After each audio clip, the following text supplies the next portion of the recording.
안녕하세요. 저는 경기도 수원에 살고 있는 이제 41살 되는 여자예요. 오늘 여러분께 정말 가면을 쓰고 있는 사람처럼 갑자기 돌변해버린 남편에 대해 말해보려고 합니다. 저는 어릴 때부터 헤어 디자이너가 되는 게 꿈이었습니다. 그래서 업계 최고 유명한 미용실의 원장이 되겠다는 큰 포부를 가지고 20살에 홀로 서울로 상경했었지요. 미용학과를 졸업하고 헤어샵 막내부터 시작해서 10년 동안 열심히 일만 했습니다. 열심히 돈을 모으기 위해 투잡까지 뛰었던 터라 제대로 된 연애는 하지도 못했죠. 그 결과 35살에 대전에서 제가 직접 미용실을 차려서 원장까지 되었습니다.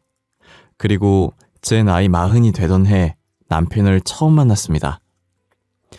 저보다 10살이나 어린 남편은 대학로 앞에서 술집을 운영하던 사장이었습니다. 평소 친하게 연락하고 지내던 동생이 그 대학교 앞에서 술 마시자고 연락이 왔었어요. 그런데 대학교 앞 술집들이 장사가 잘 되는지 들어가려면 전부 30분씩 기다렸어야 했어요. 걷다가 웨이팅이 없는 술집을 찾게 되었고 그 술집 사장이 남편이었습니다. 생각보다 분위기도 좋고 무엇보다 사장 얼굴이 잘생겼었어요. 키도 크고 얼굴도 잘생긴 데다 사람들에게 친절하고 싹싹하게 잘 하더라고요. 속으로 호감이었는데 아는 동생이 알고 보니 그 사장이랑 친분이 있다고 하더라고요. 사장도 그런 제 마음을 눈치라도 챈 것처럼 저희 테이블에 다가와 말을 걸더군요. 안녕하세요. 지영이 맞지? 아, 오랜만이다. 우리 가게 일부러 찾아와 준 거야? 친구분은 처음 보네요. 저희 가게 안주는 좀 괜찮나요? 오빠, 대학교 졸업하고 처음 보는 것 같아. 잘 지냈어? 대학교 앞에 가게 차린 거 처음 알았네. 아, 이 언니는 친구는 아니고 나 일하다가 엄청 친해진 언니인데 올해 40살이고 엄청 착해. 그렇게 안 보이지? 언니라고? 와, 엄청 그 나이로 안 보이세요. 혹시 지영이가 일하면서 실수는 안 하던가요? 저는 최승보라고 합니다. 우리 친해져요. 아, 안녕하세요. 지영이랑 엄청 친한가 봐요. 안 그래도 지영이가 저 남자친구 만들어주겠다고 여기저기 데리고 다녀줘서 이런 데도 와보네요. 오빠, 이 언니 40살 때까지 제대로 연애도 못 해봤어. 아는 사람 중에 언니 소개해줄 사람 없어? 얼굴도 이뻐, 미용실 원장에다 돈도 많은데. 와, 엄청 능력자시네요. 그 유명한 헤어샵 원장이라니. 어디에 있어요? 저 거기 가면 직접 머리 손질 해주시나요? 시간 내서 한번 들릴게요. 당연하죠. 우리 지영이 학교 선배인데 제가 직접 해드려야죠. 시간 되실 때 미리 연락해 주시면 무료로 염색도 해드릴게요. 아, 고마워요. 이것도 인연인데 번호 좀 주실래요? 오랜만에 번호 따는 거라 조금 쑥스럽네요. 제 번호를 받아간 남자는 부끄러운지 얼굴이 빨개졌더라고요. 그래서 같이 간 동생이 이건 그린라이트라며 제게 귓속말로 잘해보라고 밀어줬어요. 사장님은 그 이후로도 저희 테이블에 와서 안주도 서비스로 주면서 저한테 계속 말을 걸더군요. 아는 동생을 택시 타고 집으로 보내주고 저도 따로 택시를 기다리고 있었어요. 저 멀리서 사장님이 직접 뛰어오시고는 연락 자주 해도 되냐고 물어보시더라고요. 저는 오랜만에 떨린 가슴을 주체하지 못하고 곧바로 좋다고 해버렸죠. 그렇게 술집 사장과 연애를 시작했습니다. 저는 마치 대학생 때로 돌아간 것처럼 꽤 설레는 데이트를 했었답니다. 그러던 어느 날 친정엄마가 말도 안 하고 제 자취방에 놀러 오셨습니다. 우리 딸 오랜만에 얼굴 보는데 표정이 좋아 보이네. 하고 있는 일이 잘 되고 있어서 그런가? 일이야 늘 좋지. 갑자기 연락도 없이 여긴 어쩐 일이야? 집에 무슨 일이 있는 건 아니지? 아유, 우리 딸 얼굴도 보고 싶고 엄마가 기가 막힌 선자리 하나 알아놨거든. 네 나이도 있고 이젠 정말 시집가야 하지 않겠니? 그렇게 말씀하시고는 가방을 뒤적이며 한 장의 사진을 저에게 들이미셨습니다. 저의 내키지 않은 듯한 표정과 행동을 보고 엄마는 사진을 손에 쥐어주셨어요. 아, 참. 엄마, 나 아직 결혼까지는 생각 없다니까요. 이렇게 막무가내로 말도 없이 잡아버리면 어떻게 하라고. 너 정말 이러다가 늙어 죽고 싶어서 그래? 이 총각이 얼마나 성실하고 좋은 사람인데. 이참에 엄마 말 듣고 시집가서 빨리 애도 낳아. 엄마, 실은 말이야. 나 연애하고 있어. 나이 차이는 좀 많이 나지만 좋은 사람인 것 같더라고. 저는 어쩔 수 없이 연애 사실을 엄마에게 털어놓았고 엄마는 너무 좋아하셨습니다. 당장 얼굴이라도 보여달라는 엄마를 겨우겨우 달래서 집으로 돌려보내고 따로 연락을 해서 약속 장소를 잡겠으니 조금만 기다려달라고 했죠. 그날 저는 기대 반 걱정 반으로 제 남자친구에게 전화를 걸었습니다. 여보세요? 이 시간에 무슨 일이에요? 저 지금 손님 오셔서 통화하기 좀 어려울 것 같은데. 정말 바쁜 시간에 미안해. 사실은 그게 아까 우리 엄마가 집에 오셨거든. 너랑 연애하는 거 아셨어. 그래요? 난 또 뭐라고. 별일도 아닌 걸로. 그것 때문에 걱정돼서 전화한 거예요? 아니, 그런 건 아닌데 엄마가 이번 주에 좀 만나자고 하시네. 계속 궁금해하셔서 내가 연락해본다고 말씀드렸거든. 혹시 괜찮은가 해서. 저는 만난 지 얼마 되지도 않은 여자가 바로 엄마를 소개시켜준다고 하면 분명 부담스러워 거절하거나 불편한 기색을 보일 줄 알았어요. 하지만 제 남자친구의 반응은 예상을 빗나갔죠. 그래 좋아요. 이번 주에 어머니께 편하신 시간 물어봐줘요. 장소 정해지면 나한테 바로 연락 주고요. 바빠서 끊을게요. 그래 알겠어. 엄마랑 다시 통화해보고 바로 연락해줄게. 바쁜데 미안해. 일 열심히 해. 저는 생각보다 무덤덤한 남친의 모습에 당황스러웠지만 한편으로는 기분이 매우 좋았습니다. 그날 밤 엄마와 통화 후 저희 집 근처 카페로 약속 장소를 정했습니다. 걱정 반 기대 반으로 저는 남친과 함께 엄마를 만나러 갔어요. 처음 뵙겠습니다. 윤승보라고 합니다. 미영 씨와는 만난 지 얼마 되지 않았지만 잘 지내고 있습니다. 아유, 나야말로 너무 반가워요. 내 딸이 하도 선을 안 본다길래 왜 그러나 했더니 여기 이렇게 멋진 남자친구가 있었네요. 감사합니다. 저도 항상 미영 씨에게 신세지고 있어요. 워낙 어른스러워서 제가 많이 의지하고 있습니다. 그날의 분위기는 정말 화목했습니다. 불편함도 없었고 서로가 웃음꽃이 피며 시간 가는 줄 모르고 셋은 수다 산매경에 빠져들었죠. 그렇게 한참이 지나서 엄마는 목소리를 가라앉히고 남자친구에게 묻더군요. 승보씨, 우리 딸하고 나이 차이가 많이 난다죠? 승보씨는 아직 젊지만 우리 딸은 곧 40이고 난 내 딸이 얼른 결혼하길 원해요. 엄마 갑자기 무슨 소리야. 잘 놀다가 승보씨 불편하게 왜 그런 말을 해요. 네, 안 그래도 전 결혼할 생각으로 만남을 가지고 있었어요. 미영 씨의 생각은 어떨지 모르지만 전 미영 씨를 사랑하고 있습니다. 사실 저도 너무너무 결혼을 하고 싶었지만 제가 남친보다 훨씬 나이가 많고 제가 먼저 결혼하자고 말하기에는 너무 양심이 없는 건가 싶기도 했었거든요. 하지만 오늘 본 남친의 적극적인 행동에 저는 결혼을 결심하는 계기가 되었습니다. 그래서 저도 더 이상 소심하게 굴지 않고 모든 사람 앞에서 당당해지기로 했죠. 나랑 네 아버지 너무 오래 기다려서 이젠 힘들다. 질질 끌면서 결혼 기다리는 건 이제 못하겠어. 그럼 언제쯤 하는 게 좋을까요? 저도 빨리 할수록 좋습니다, 장모님. 미영 씨가 제 마음 받아주면 저는 1년 안에 결혼할 수 있습니다. 남친은 저와의 결혼에 확신이 있는 듯 보였습니다.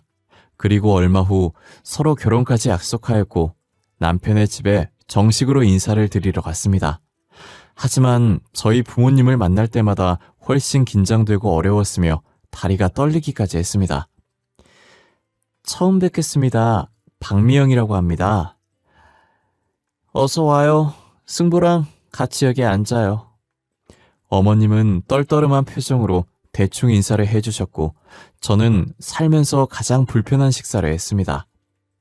밥이 입으로 들어가는지 코로 들어가는지도 모를 정도로 분위기는 삭막했죠. 제 나이를 알고 계시는지 밥 먹는 동안에도 한숨을 쉬며 저를 훑어보셨습니다. 미영 씨는 뭐 하느라고 그 나이 먹도록 시집을 안 갔어요? 게다가 우리 승부하고는 차이가 너무 많이 나고. 그 분위기를 더욱 삭막하게 만든 예비 시어머니의 한마디가 온 집안을 얼어붙게 만들었어요. 저는 음식을 목구멍으로 넘기지 못하고 물을 몇 모금 마신 뒤 조심스럽게 이야기했습니다. 저는 일하면서 너무 바쁘게만 살아왔습니다.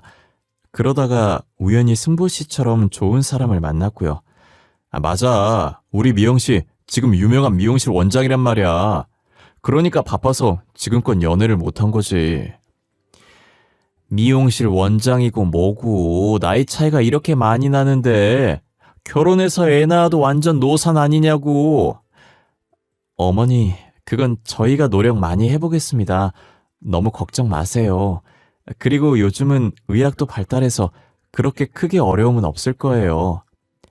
그래, 노산이면 어떠냐? 건강한 아들 한 명 낳아주면 되는 거지. 네 엄마 괜히 너 장가 간다니까 서운한가 보다.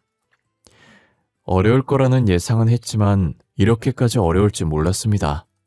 나이가 많아서 분명 탐탁지 않아 하실 거라는 건 알았지만 너무 보수적인 데다 이런 시부모님과 함께 살 수 있을까 싶은 생각도 들더라고요. 저는 결혼에 대한 두려움이 생겨서 남친한테 속으로 내가 먼저 헤어지자고 말해야 하나 고민하고 있었습니다. 아, 진짜 뭐 하시는 거예요? 우리 둘이 서로 잘 살아보겠다잖아. 뭐가 그렇게 문제예요? 나 이제 미영 씨 아니면 아무랑도 결혼 안 하고 혼자 살 거니까 그렇게 알아요. 남친의 큰 목소리에 모두가 깜짝 놀랐고 집안에는 정적만이 흘렀습니다. 하지만 저는 시부모님 앞에서 큰 소리로 제 편을 들어준 남친의 모습에 감동했죠. 그래서 저도 용기를 내기로 마음먹고 시어머니께 당당하게 말했습니다. 어머니, 저도 노력 많이 할게요. 제가 부족한 게 많지만 그래도 승보 씨 힘들지 않게 제가 옆에서 잘 도우며 살겠습니다. 아휴, 내가 정말 승보 저 녀석 때문에 못 살아. 너 나중에 후회하지나 마. 결혼 후에 우리 아들 앞길 막는 행동은 하지 마세요. 이렇게 말하시고는 어머님은 혼자 방으로 획 들어가 버리셨어요. 그렇게 저와 남편은 어렵게 상견례 날짜를 받아 빠른 시일에 결혼식 날짜를 받아 준비했어요. 연애 1년 만에 우리는 결혼에 골인하여 부부가 되었습니다. 그 어렵던 모든 관문이 끝난 것 같아 홀가분했어요. 양가의 어떤 도움도 없이 우리 부부는 힘을 합쳐 신혼생활을 꾸려나갔습니다. 집은 남편이 그동안에 모아온 돈으로 마련했고 저는 혼수로 가전제품을 준비했어요. 힘들게 한 결혼이니만큼 이제 서로 함께 힘을 합쳐 서로에게 부족한 점을 채워주며 살면 되겠지라는 생각으로 행복한 신혼생활을 기대했죠. 하지만 그렇게 시작한 신혼생활은 고작 1년 만에 산산조각이 났습니다. 여보, 나 오늘 좀 허리가 아프네. 저녁 장사 못 도와줄 것 같은데 어쩌지? 병원 가서 물리치료 좀 받아봐야 할 것 같은데. 뭐? 그럼 그 많은 일을 나 혼자 다 하라는 거야? 이렇게 병원 갈 거였으면 양심적으로 알바생이라도 몇 명 뽑아주던가. 우리 결혼한 지 얼마 안 돼서 나간 돈이 많다고 했잖아. 당분간은 내 돈으로 사람 쓰기 힘들어. 몰라. 나이가 많으면 운동이라도 해서 안 아프게 관리하면 되잖아. 당신 때문에 오늘 하루 종일 나만 개고생하게 생겼네. 그렇게 말하고는 남편의 현관문을 쾅 하고 세차게 닫고는 가게를 출근했죠. 저는 화를 내고 나가버린 남편이 마음에 걸려 하는 수 없이 퇴근 후에 아픈 허리를 이끌고 가게로 갔어요. 그런데 가게에 갔더니 손님은 한 명도 없고 남편이 친구들과 함께 술판을 벌이고 있었습니다. 제가 문을 열고 들어가자 남편은 제 눈길을 피한 채 친구들과 술만 마시더군요. 그러더니 친구들한테 남편은 큰 소리로 이렇게 말했어요. 아줌마, 오늘 홀서빙은 내가 할 테니까 들어가서 설거지나 좀 해주세요. 손님도 없고 하니까 제가 필요하면 부를게요. 이 식당에서 일하는 아주머니셔? 그런데 되게 사진에서 보던 네 와이프랑 조금 닮은 것 같은데. 아닌가? 아, 이 자식들이 술에 취해서 사람도 못 알아보네. 야, 저게 누가 봐서 내 와이프냐? 쓸데없는 말 하지 말고 마셔. 남편은 그렇게 친구들 앞에서 저를 아르바이트하는 주방 아줌마로 소개했습니다.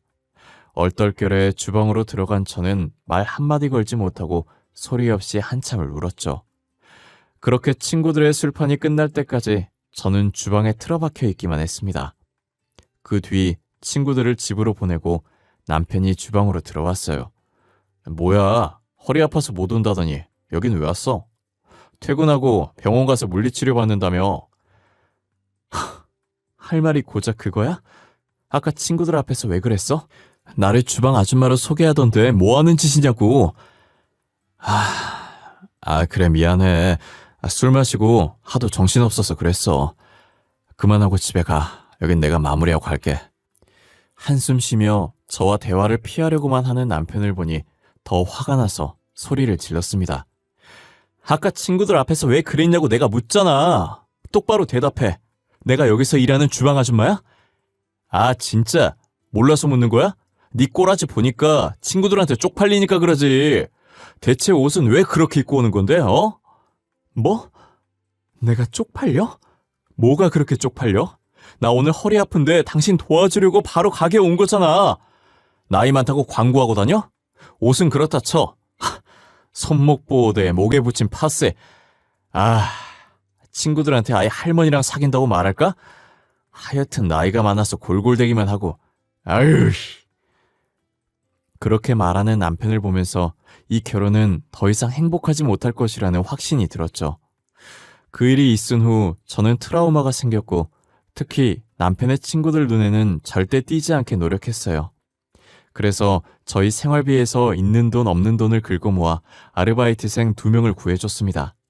그 후로 남편과 저는 더욱 대화가 없어졌고 가게에 대한 소식도 알바생들에게 전해들었습니다. 그러던 어느 날 알바생 중 한 명이 저에게 개인적으로 문자를 한 통 보냈어요. 지금 남편이 다른 젊은 여자와 함께 술집에 들어가는 걸 자기가 직접 봤다고 하더라고요. 저는 그럴 리가 없다며 아마 아는 동생이나 누나일 거라고 얼버무렸습니다. 하지만 바람피는 사실을 알게 된 이후 일이 손에 잡히지 않았습니다. 잘 생각해보면 그동안 남편한테 수상한 점이 한두 가지가 아니었는데 뒤늦게 남편이 바람피고 다닌다는 걸 알게 됐습니다. 자다 말고 이 밤중에 어디가 12시가 넘었잖아. 요즘 자꾸 새벽에 어딜 나가는 거야. 신경 끄고 잠이나 자. 대학교 친구가 갑자기 보자고 했어. 그리고 나 오늘 집에 못 들어와. 그러니까 저번처럼 계속 전화하지 마. 너 한두 번이 아니잖아. 요즘 매일같이 그러잖아. 대체 누구를 만나길래 이 시간에 나가서 집에 들어오지도 않는 건데.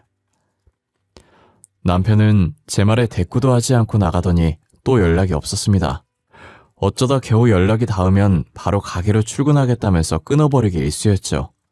그뿐 아니라 가게에서 나오는 매출을 전혀 말해주지도 않았고 가게에서 벌어들이는 돈까지 자신이 홀라당 다 써버리더군요. 생활비도 한 푼도 주지 않았고요.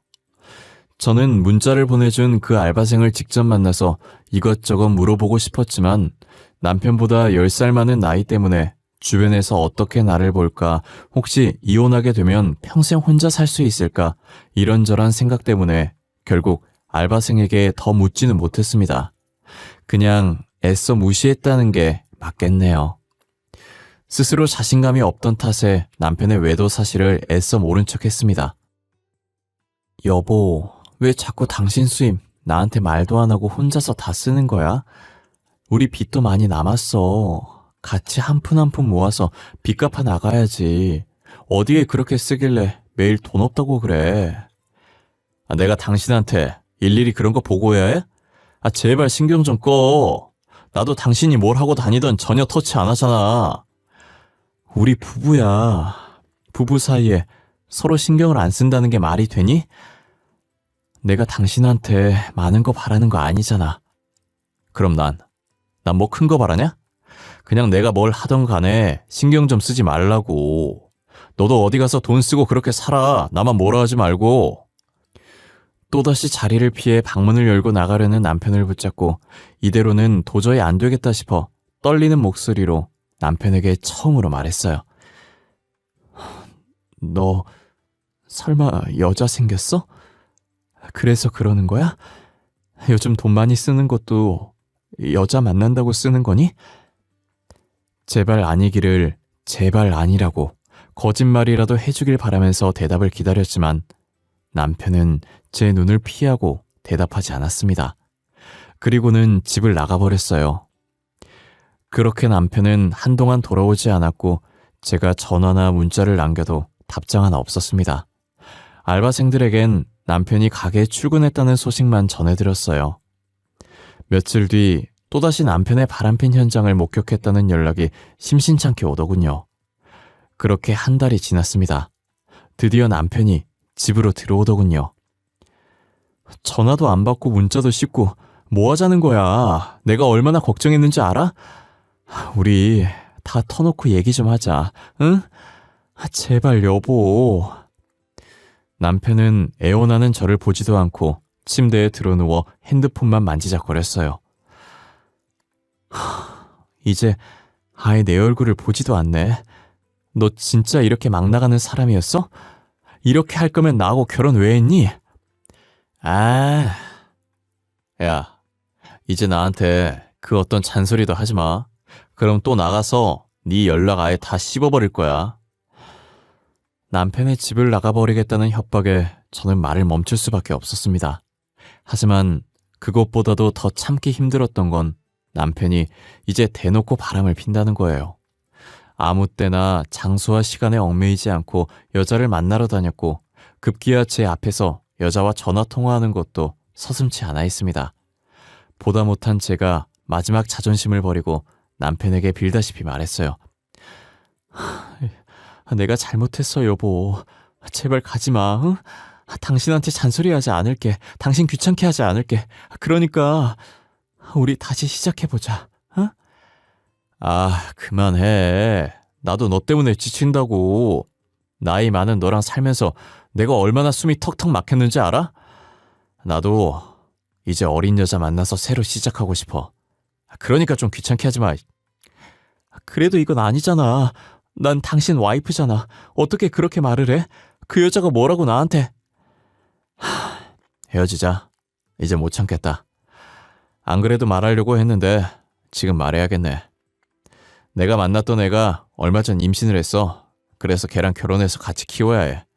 그러니까 우리 이혼하자. 남편의 말을 듣고 충격으로 그 자리에 주저앉았어요. 주저앉은 저를 무시하고 남편은 집을 나가버렸죠. 저는 그 상간녀를 만나 결판을 짓기로 했습니다. 그래서 남편이 자고 있을 때 몰래 휴대폰을 확인해 상간녀의 번호를 저장해 두었습니다. 다음날 직장에 하루 휴가를 내고 남편 몰래 상간녀한테 전화로 만나자고 연락했습니다. 안녕하세요. 이혜진 씨죠? 당신 윤승보 씨 알죠? 만나서 할 이야기가 있으니까 30분 뒤에 화서역 앞에 있는 푸른 카페로 와요. 저는 심장이 마구 뛰었지만 아무렇지 않게 할 말을 하고 끊었습니다. 상간녀를 기다리는 동안에도 긴장돼서 입이 바짝 마르더군요. 얼마 뒤 문을 열고 저 멀리 하늘색 원피스를 입은 예쁘장한 젊은 여성이 들어왔죠. 저는 드디어 상간녀와 마주하게 되었어요. 아무 말도 하지 않는 저를 보고 상간녀가 먼저 말을 꺼내더군요. 저기 우리 승보 씨에 대해 얘기할 게 있으시다고요? 승보 씨는 어떻게 하시는 거예요? 우리 승보 씨요? 젊은 사람이 참 예의가 없네요. 내 앞에서 우리 승보 씨는 아니지 않나? 네? 그게 무슨 말씀이신지. 우리 승보 씨를 아세요? 저는 그쪽 처음 보는 것 같은데 갑자기 그러시니까 당황스럽네요. 우리 남편하고 바람나서 임신까지 했다면서요. 뭐 얼마나 대단한 사랑이길래 안에 있는 남편의 아이까지 임신해요? 네? 뭔가 다른 분이랑 착각하시는 것 같은데 승보 씨 미혼이고 저랑 결혼하기로 그저께 약속까지 했어요. 저는 상간녀의 천진난만한 눈을 보고 도저히 참을 수가 없었어요. 게다가 뻔뻔하게 제 앞에서 남편과 결혼을 한다고 하니 저는 미칠 노릇이었죠. 유부남하고 바람피고 다니는 거 부모님도 아세요? 나이도 어린데 벌써부터 그런 짓을 하고 다니면 안 되죠. 아니, 승보 씨가 유부남이라고요?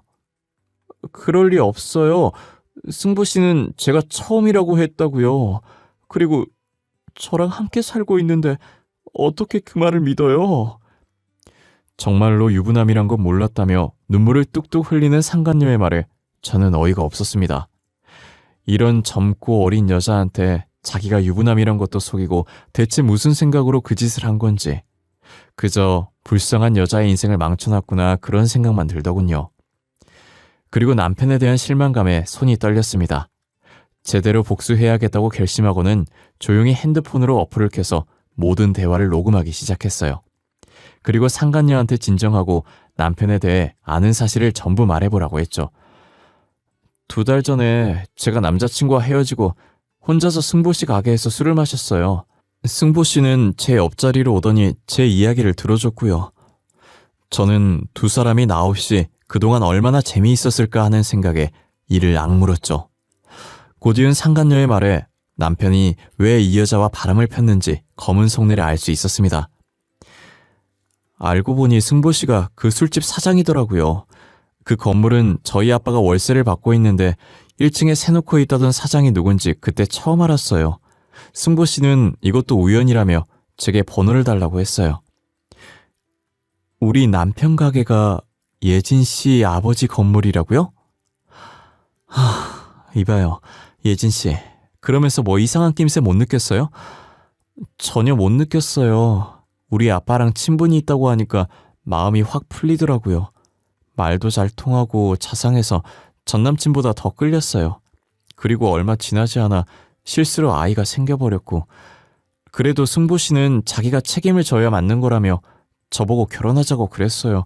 저는 정말 유부남인 거 몰랐어요. 정말이에요. 남편은 겨우 상간녀의 아빠가 건물주인 거 알고 아내를 버리고서 불륜을 저지른 것이었죠. 상간녀와 결혼까지 하기 위해 철저하게 계획대로 움직인 겁니다.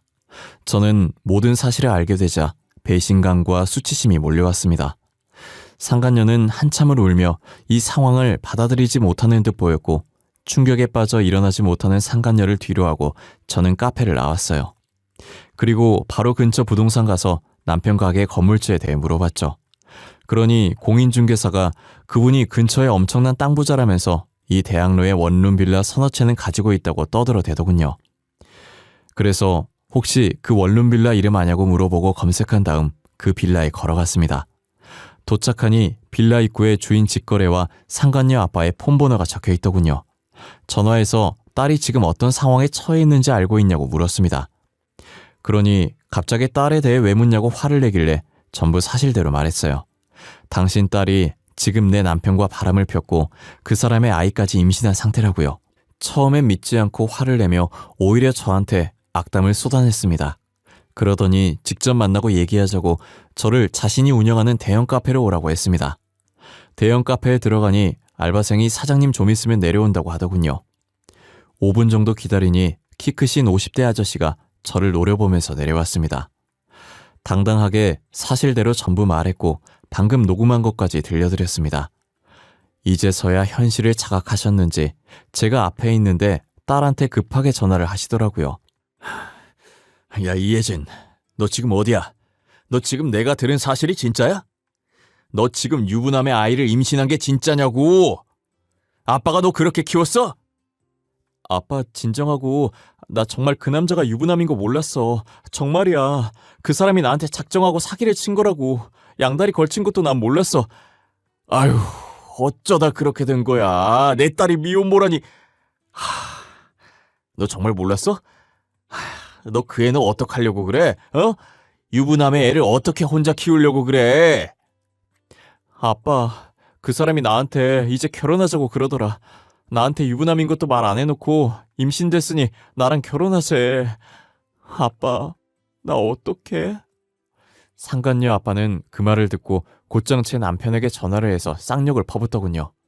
얼마나 크게 화를 내던지 주변에 앉아있던 손님들이 기웃기웃거리면서 저희를 쳐다볼 정도였습니다.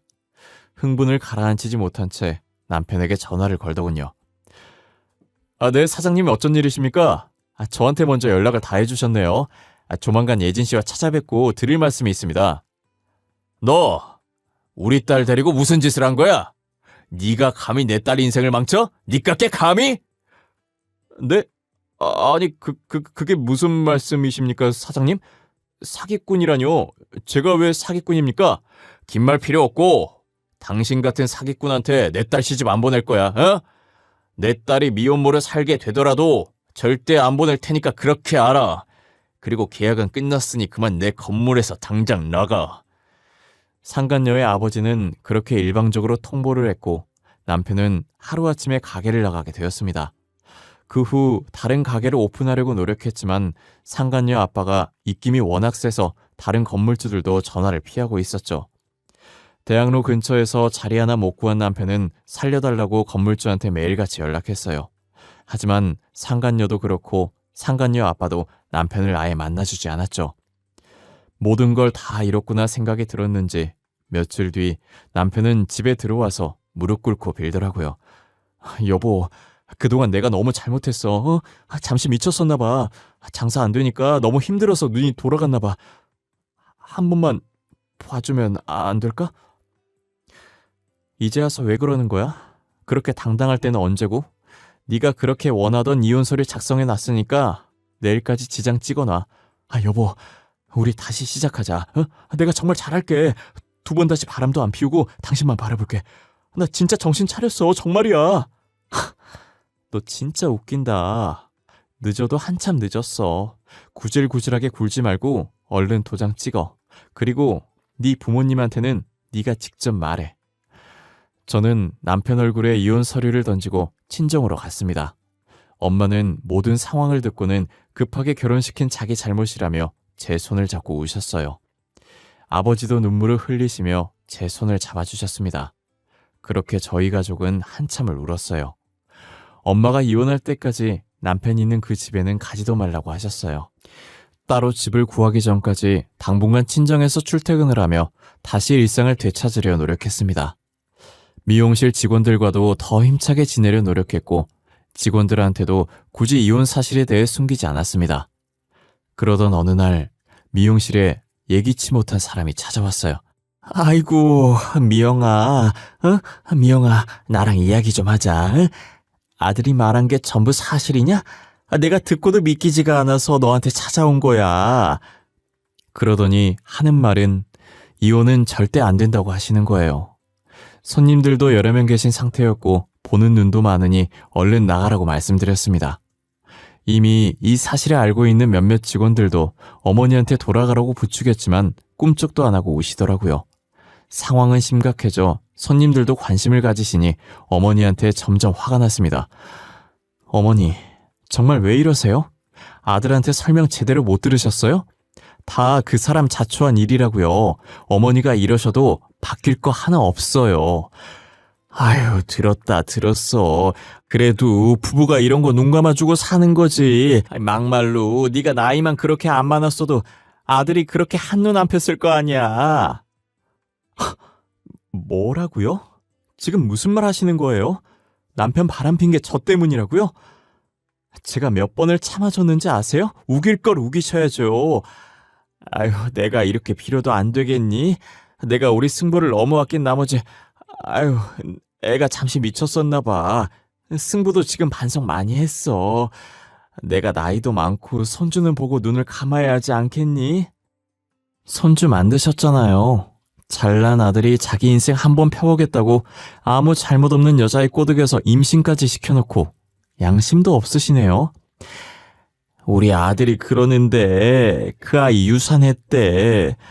이제 너 발목 잡힐 일 없을 거야. 그러니까 제발 눈 딱 감고 한 번만 봐줄 수는 없겠니? 아직 어렸던 상간녀는 남편이 유부남이란 사실에 충격을 크게 먹었던지 자연유산을 했다고 하더라고요. 하지만 그게 저랑 무슨 상관이겠어요? 저는 계속된 시어머니의 난동에 결국 경찰을 불렀고 시어머니는 영업방해로 기가조치되셨어요. 그 후로 직장에는 찾아오지 않으셨지만 전화와 문자로 여전히 저를 괴롭히셨습니다. 무시하는 것이 최선이라고 생각한 저는 전화와 문자에 일절 답하지 않았어요. 한두 달쯤 지나고서 시어머니의 전화도 남편의 전화도 잠잠해지더군요. 그런데 예전에 일했던 알바생이 전화가 왔길래 받았다가 충격적인 말을 들었습니다. 전 시어머니께서 돌아가셨다는 소식을요. 안녕하세요. 다름이 아니라 사장님이 저한테 어머님 부고 문자를 보내셨더라고요. 저 때문에 그렇게 두 분 헤어지신 것 같아서 저도 마음이 불편하지 않네요. 심근경색으로 급하게 돌아가셨다던데 혹시 모르실 것 같아서 연락드렸어요. 갑자기 왜? 얼마 전만 해도 팔팔하셨는데. 알겠어요. 나도 시간 되면 잠깐 뵙고 와야겠네. 고마워요. 가고 싶진 않았지만 마지막 도리는 지켜야 할 것 같아 전 시어머니 장례식에 갔습니다. 저 멀리 전 남편과 전 시아버지, 그 외 친척분들이 보였고 저는 어머니께 인사만 드리고 조용히 나가려고 했습니다. 그러나 저를 본 남편이 제게 다가와 큰 소리로 말하더군요. 야, 네가 어디라고 여길 들어와? 네가 양심이 있으면 여기로 오면 안 되는 거 아니야? 나도 오고 싶어서 온 거 아니야. 최소한의 도리는 해야 되니까 온 거야. 그러니까 그만하고 조용히 있어. 사람들 다 쳐다보잖아. 우리 엄마, 너 때문에 죽었어. 알아? 네가 그때 우리 엄마 신고하지만 않았어도 부탁만 들어줬어도 지금 그게 왜 나 때문이라는 거야? 너 정말 끝까지 정신 못 차렸구나. 네가 바람나서 정신 못 차리고 살다가 나한테 이혼당한 게 왜 내 잘못이야, 어? 저는 장례식에 온 모든 가족과 지인분들이 들을 수 있게 큰 소리로 말했습니다. 당황한 전 남편은 제 말에 할 말이 없었는지 힘으로 저를 끌어내보내려 했죠. 저는 지지 않고 전 남편의 행적을 큰 소리로 말했고 결국 저한테서 무릎을 꿇더군요. 미안하다고 사과하며 제발 그만해달라는 남편을 보니 내가 왜 이런 사람이 좋다고 결혼까지 했는지 정말 후회가 물밀듯이 찾아왔습니다. 우리 두 번 다시 얼굴 보지 말자. 그리고 제발 사람답게 살아. 죄 없는 남의 인생 또 망치지 말고. 이 쓰레기야. 저는 이 말을 끝으로 전 남편과 완전히 연을 끊었습니다. 이혼 소송으로 인해 남편은 위자료와 피해보상금까지 저에게 뱉어내게 되었죠. 가끔 전 남편에 대한 소식을 우연히 들을 때면 어머니가 돌아가시고 나서 폐인이 되어 생활하고 있다더군요. 그 말을 듣고 전 남편이 저지른 죄를 돌아가신 전 시어머니가 받은 것 같아 마냥 속이 시원하진 않더라고요. 저는 늦게나마 시집 한번 가보려 했다가 너무 큰 충격을 받아서 평생 독신으로 살기로 마음먹었습니다. 연애를 몇 번 해도 이 남자가 나 몰래 또 바람을 필 수도 있겠다는 생각에 정상적인 연애가 안 되더라고요. 고작 몇 달 연애하다가 헤어지고를 반복하니 이번 생에 저에게 결혼 운은 없다는 생각이 드네요. 여러분 중에도 나이가 많아서 급하게 결혼을 하시려는 분이 계신다면 정말 말리고 싶어요. 아무리 주변에서 바람을 넣고 부담을 주더라도 자기 인생 대신 살아줄 수 없는 분들이잖아요. 나이가 많아서 확신 없이 급하게 하다 보면 이렇게 실패할 수 있구나를 크게 깨달았답니다. 결혼 전에 반드시 시간을 가지고 신중하게 생각하시면 좋을 것 같아요. 결국 내가 살 인생이고 누가 책임져 줄 수는 없는 일이니까요. 지금까지 제 긴 사연 읽어주셔서 너무 감사드립니다.